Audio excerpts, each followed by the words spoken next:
Here are the key areas we'll cover today. In Section 1, we will discuss some background on the biosurgery contract strategy.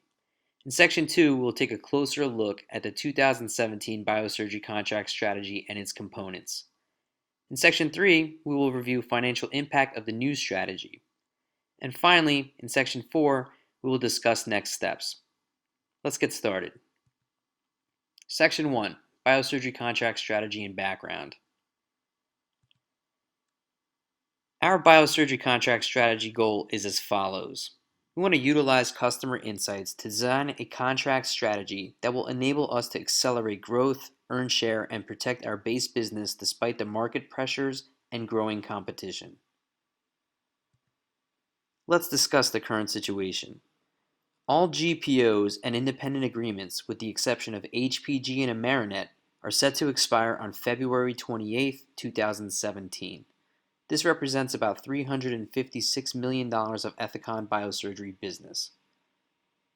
Our current portfolio strategy has delivered and continues to deliver results with great success. However, we recognize that we need to evolve our contract structure to better meet our customers' needs in order to continue to accelerate our growth for the reasons listed below. Competition is getting aggressive. Baxter has initiated the CellStat approval process, and we are expecting the launch in Q1 2018. Also, Baxter continues to use the price of Tzield as a wedge in an attempt to undercut Evucel as a means of entry and protection. We're also expecting new entrants into the hemostasis market in 2017 with the launch of a fibrin sealant called Replixa and an advanced patch called Vericet. Another reason for the change in strategy is the contract structure. Our current ratio strategy isn't aligned to the hemostasis optimization program. As you all know, we incentivize customers who achieve higher advance to total ratios the most. HOP is designed to optimize the use of our products based on the need, regardless of the product category. Our current structure is not easy to follow per the customer's feedback. The internal ratio used to calculate the commitment doesn't account for increased competition and new market entrants. As we've already discussed, competition is increasing and we want to better prepare to defend and grow our business. Let's review our current contract strategy to make sure that we are all on the same page. The current strategy, which has been active since 2014, is structured around our TAH and advanced product categories.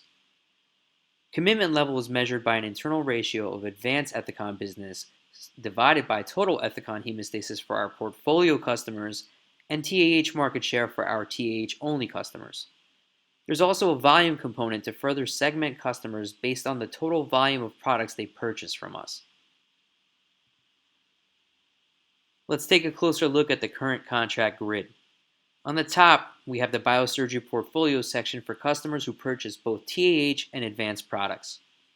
On the bottom left, we have the TAH-only section for customers who purchase Surgicel and Surgifoam family of products. On the bottom right, we have an advanced-only section for customers who purchase our Surgiflow, Evucel, and Everest. Commitment is measured by the internal ratio, which is calculated by dividing advanced Ethicon business by total Ethicon hemostasis business. For our portfolio customers, a ratio between 30 and 64% would be considered committed. 65% and over would categorize the customer as highly committed. The TAH-only customers have a market share requirement of 80% and advanced customers have a volume requirement to meet. There are also volume thresholds for each contract position.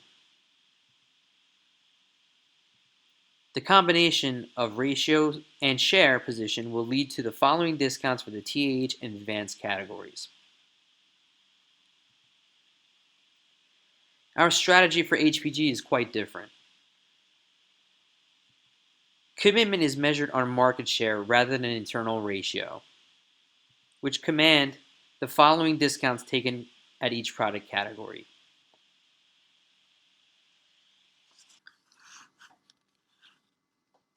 Section 2, 2017 Biosurgery Contract Strategy. Now that we've reviewed the current biosurgery contract strategy, let's discuss what we're implementing in 2017. Our objectives for the new strategy are as follows.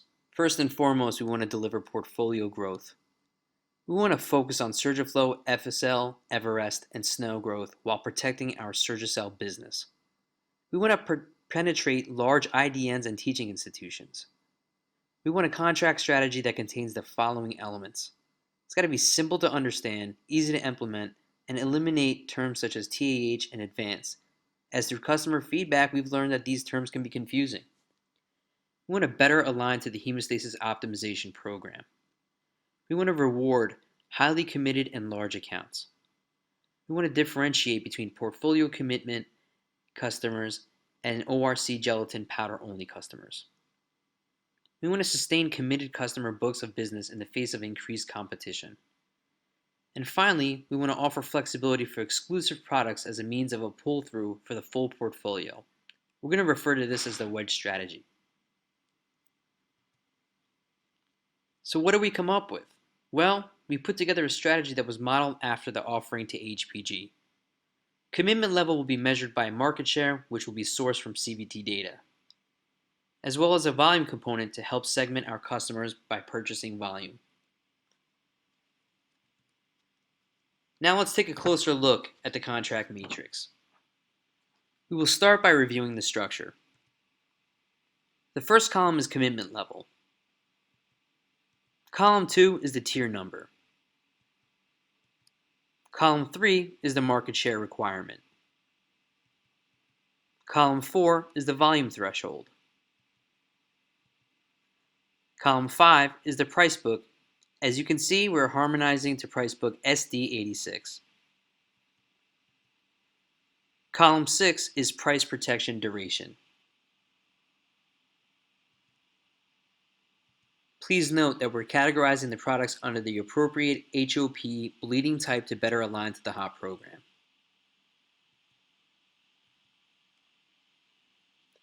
These are the discount percentages for the tiers by product.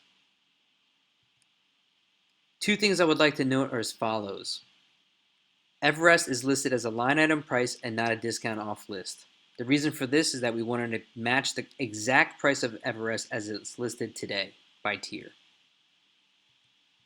Next, we're continuing the FSL wedge strategy by offering a discount for those FSL bundles in accounts that are not committed. This will hopefully give you the flexibility to penetrate the account and use FSL as a pull-through for the remaining portfolio. Now that we've reviewed the structure of the matrix, let's review each commitment level.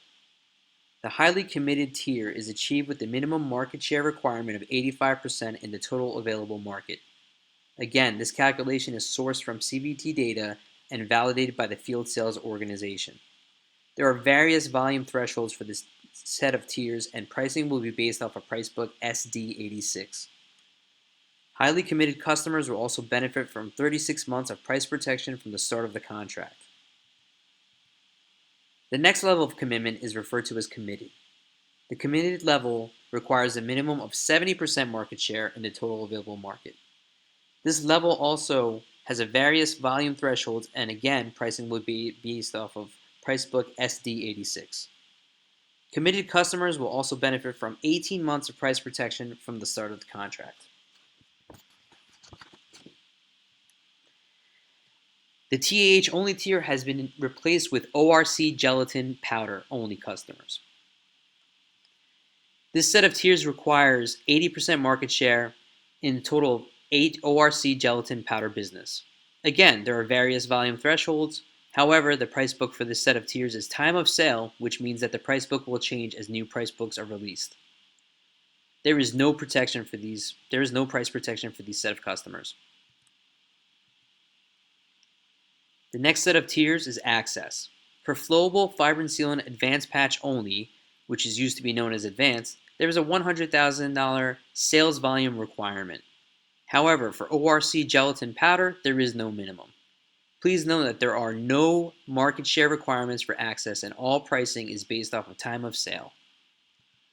And last but not least, there's list pricing.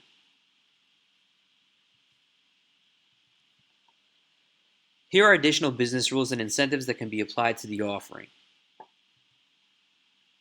COF is an incentive that we offer teaching institutions at the highly committed and committed tiers only.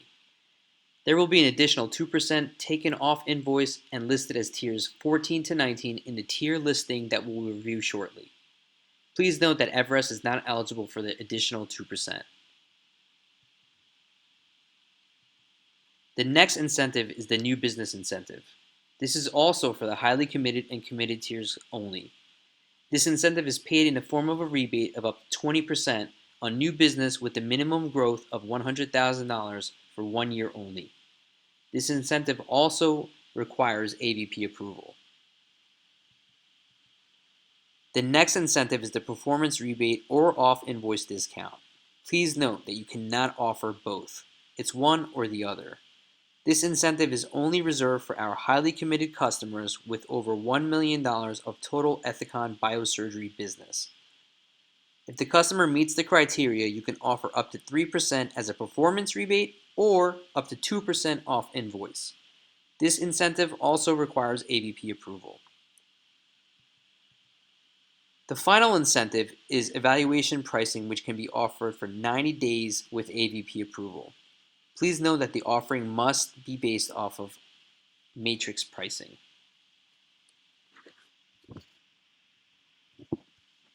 Here is a list of new contract tiers. Please note that the COF tiers we discussed earlier are listed from tiers 14 to 19.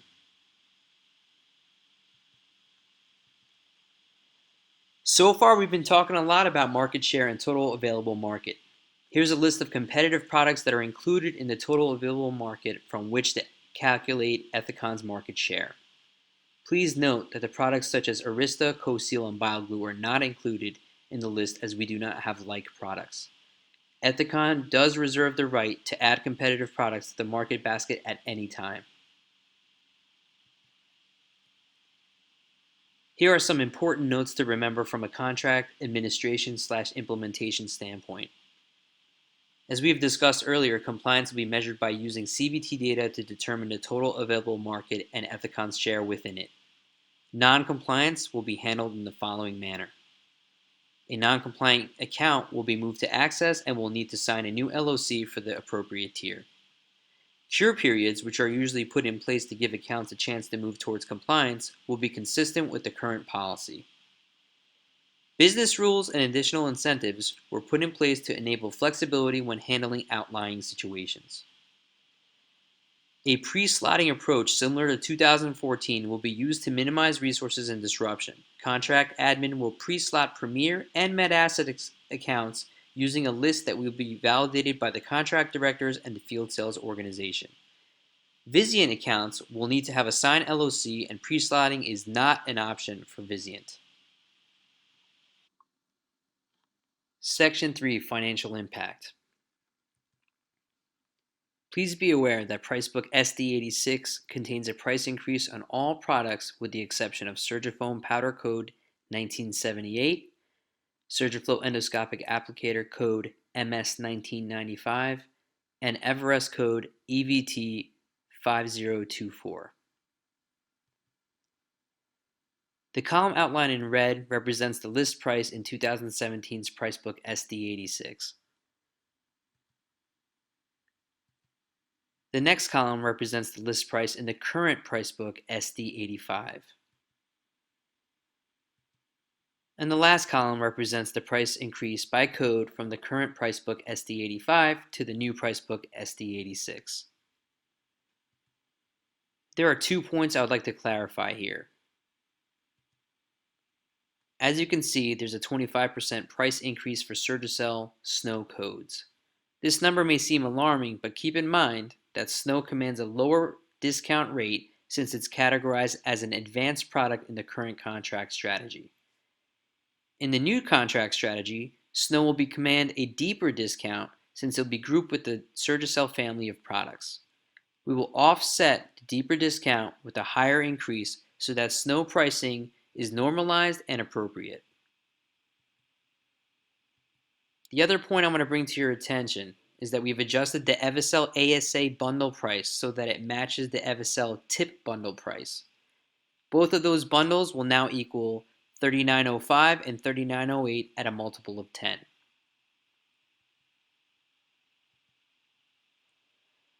In order to identify the impact to our customers, we have run a model that includes the price increases as well as the new discounts.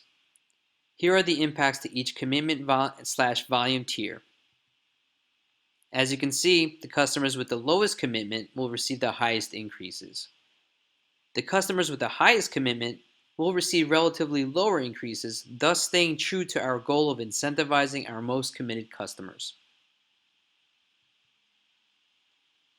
Here's a slice of data that shows the impact to each GPO. As you can see, they are relatively close to about 5% increases. Any differences are due to the product mix purchased by each GPO. Section 4, Next Steps.